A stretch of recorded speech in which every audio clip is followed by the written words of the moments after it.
and welcome to my channel. My name is Nicole and here on We Mama I do lots of motherhood, lifestyle, cleaning and organisational videos. So if you like that kind of content, I would love it if you could stick around and maybe consider subscribing. Today's video, as you can tell by the title, is going to be my Netflix recommendations.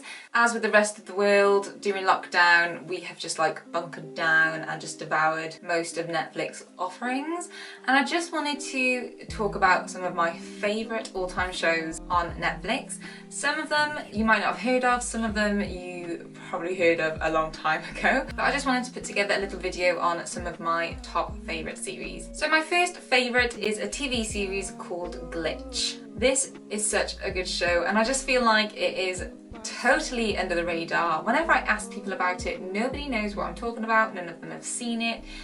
And it really frustrates me because it's just got such a fantastic storyline, something that I've never come across before. The characters in it are amazing, the whole premise of the series, it's just fantastic. So I'll get into what it's about. So on IMDb, Internet Movie Database, it says the show aired in 2015. I think I watched it in around 2016. And basically it's all about 6 people who return from the dead with no memory and they attempt to unveil what brought them to the grave in the first place. So this series is set in the outback of Australia, and as you can tell by that little synopsis, it is all to do with people coming back from the grave. The first episode basically sees the sheriff, policeman? I'm not quite sure what Australia has in the outback. I'm gonna say a sheriff. So this policeman sheriff, he basically gets a call one night to say that there has been like some disturbance at a local cemetery, and when he gets there, these people have basically come out of the grave. They're naked, they have no idea who they are, what year it is, their names, they know nothing about themselves. They're not like zombies, it's not that kind of gruesome thing. They are literally real beings and they've just literally woken up in their grave and they've come back to the service and they have no idea what has happened to them. But then they don't understand that it's been like as recent as 5 years, 2 years, 10 years, even all the way back to like the 18th century. And how their stories unravel, it is amazing. So you get to learn all about the characters, what put them there, who they are, like what happened to them. They're gonna get revenge to what's happened to them if they're at peace with that. But there's also a little bit of going on in the background where obviously people want coverage on what's going on with these people in the graveyard, and also something behind the scenes, which obviously I won't go into to spoil it, but it is such a good show. I've just seen on the website that there are 3 seasons and I have only watched the first one, so unfortunately I can't recommend the other 2 seasons. But the first one definitely ended on a cliffhanger, so that is my job tonight. I'm definitely going to go and start season 2. Please give this series a chance. Some people might find it slow. I would definitely recommend persevering. The characters are fantastic, and also the sheriff, policeman, and whatever he is, his life basically just gets so much more complicated because of one of these people who have returned. I definitely give this like an 8 out of 10. It is such a good TV series. So one of my first series that we actually discovered in lockdown is a TV series called Dark.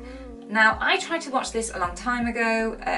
The poster for it actually looked quite creepy and scary, which this TV series is not any of those. So I think that's a little bit misleading. So I think I started to watch it on my own, and then I think I got creeped out and didn't want to watch it. And another thing that quite put me off was that this is a German-made Netflix series. So of course, when I watched it in English, the English dub over the voices just really frustrated me because of course their mouths are going, and it just really annoyed me. So I would highly recommend watching this in German with English subtitles. I know that's a big no-no for some people, but subtitles really don't bother me, and I would definitely give it a chance. When my husband really wanted to watch it, I've got to be honest, I was just like, I'm just not in the mood for this. It is a sci-fi series. I'm not really a sci-fi kind of person, but I think most of these things on my list are sci-fi, so maybe I am a sci-fi convert.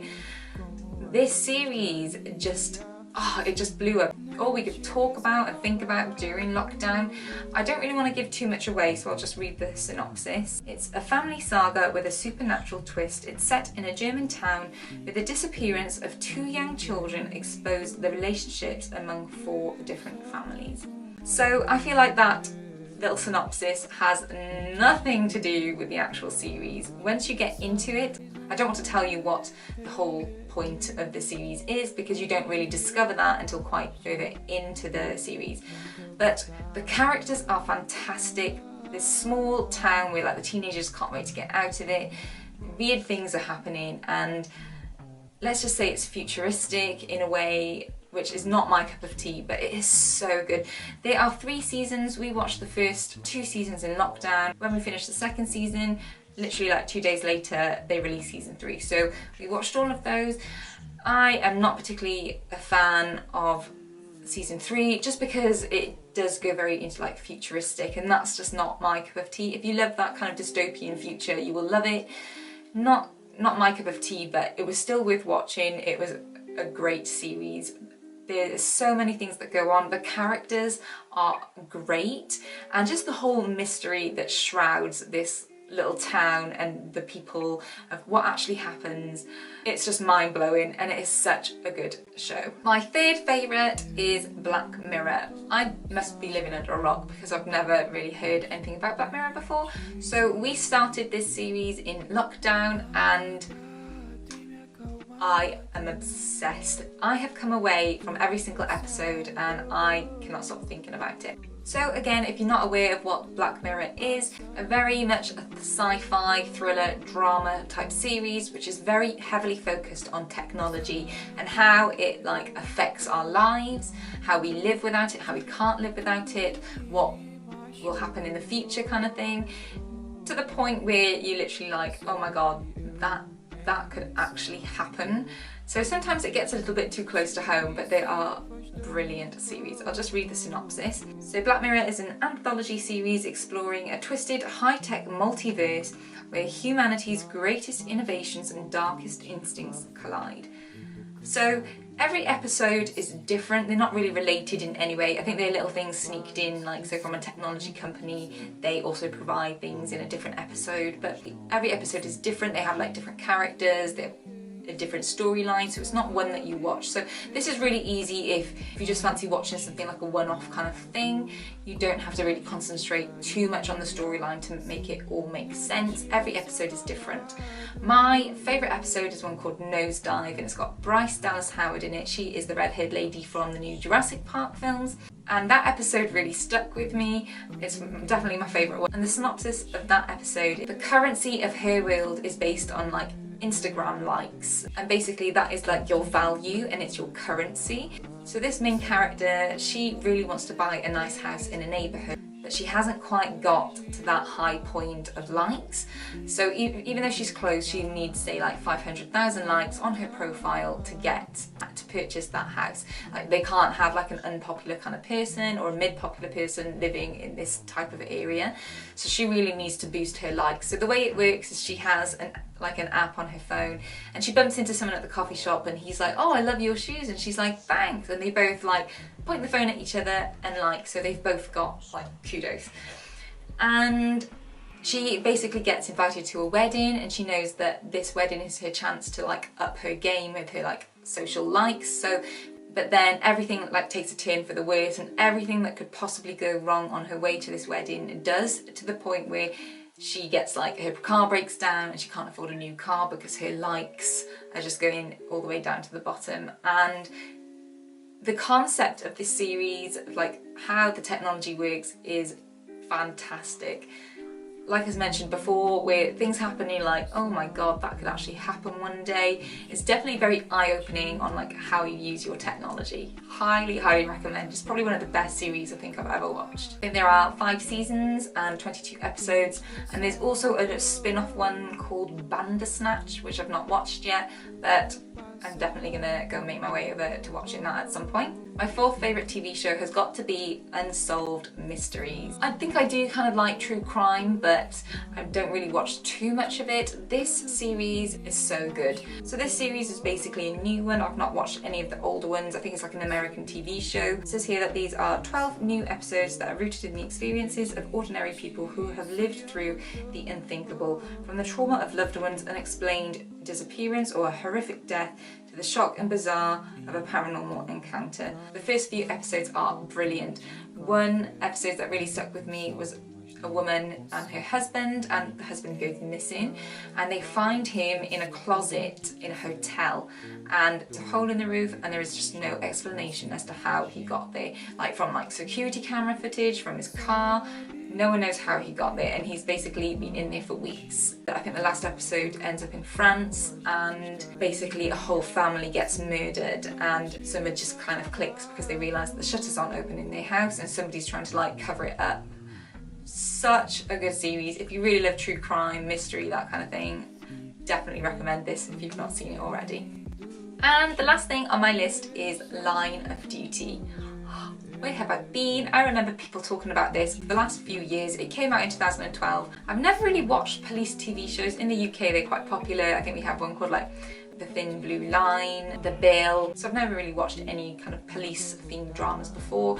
This series is so good. It's just got so many twists and turns. I'm only on season 5 and I need to watch season 6, so I think I've got a lot of catching up to do because apparently it all blows up in season 6. But I'll get into the synopsis. This is a drama series following the investigations of AC-12, the controversial police anti-corruption unit.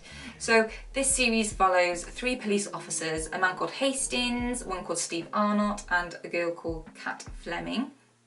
And they are on a team to basically hunt out the corrupt police officers in the police force who take bribes. In the UK we call them bent officers because they're corrupt. So people like, so policemen who, you know, obviously just shy away from, they'll take bribes to not arrest people, obviously a lot dirtier and grittier than that. But it's just following their journey and how they're hunting down this organised crime gang. And so I think there's 6 seasons, and the whole of the series is, even though every series is about a different person, it's all intertwined on this one gang because they're trying to find one main person called H, and they think that that person is a police officer who is corrupt, and they can't find who it is, but it's one of their very high up people. And every season is kind of different. At some points it gets really bloody and like really gritty, and might not be for the faint of heart in some episodes, but it is really good to the point where I'm like, I want to be a police officer. I get really proud of myself when I understand like the lingo, like OCG, Organised Crime Unit, and AC-12, anti-corruption. I get a bit too involved like that sometimes, but it's such a good TV show. I really need to watch season 6 because apparently it's supposed to be like amazing, so I really need to watch that. So guys, that's the end of my 5 Netflix recommendations. I do have a lot more, but these have just been the top 5 that have definitely stuck out to me, the ones that I've mainly consumed and just lived through this year whilst we've been stuck at home. If you haven't watched them, I highly recommend giving them a go, especially Glitch, because it just gets so overlooked. Brilliant TV show. Please let me know down below any of your favourites to watch on Netflix, what kind of genre you love to watch, your favourites, things that you feel like no one else talks about. I would love to hear them and maybe discover those too.